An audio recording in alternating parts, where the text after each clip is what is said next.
November 2, 2024 na kung saan sa ngayon ay iba't ibang weather system ang umiiral po ngayon sa paligid ng ating bansa. At amihan dyan po sa northern part at lalakas na po ang ihip nito simula bukas, lalo na dito sa northern part ng Northern Luzon na magdudulot po ng mas malamig na panahon, lalo na po sa gabi at madaling araw. Easterlies naman ang nasa silangan ng Luzon at Visayas at meron pong dalawang low pressure areas sa silangan at kanluran sa labas po ng ating area of responsibility. Ang nasa kanluran ay palayo na po at ang nasa silangan naman ay papalapit po dito sa ating PAR. Nasa layo na po ngayon ng 2,090 km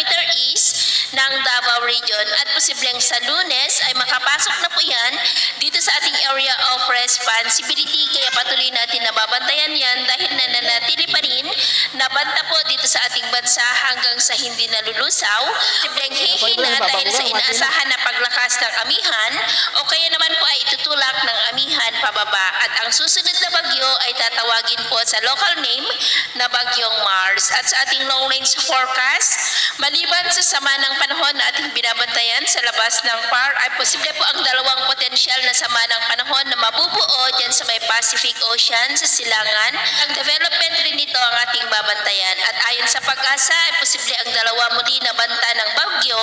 ngayong buwan po ng November. At sa lagay po ng ating panahon ngayong tanghali ay generally fair weather naman sa malaking bahagi ng ating bansa maliban lamang sa mga tsansa ng cloudy skies with isolated rain sa bahagi po ng Quezon, Oriental Mindoro, Sorsogon, Palawan, Aklan, Capiz, Surigao, Bukidnon, Lanao del Sur at ilang bahagi ng Davao at Sultan Kudarat. At sa susunod po ng mga oras ay mas maraming lugar na ulit ang makakaranas ng mas maulap na kalangitan with isolated rains,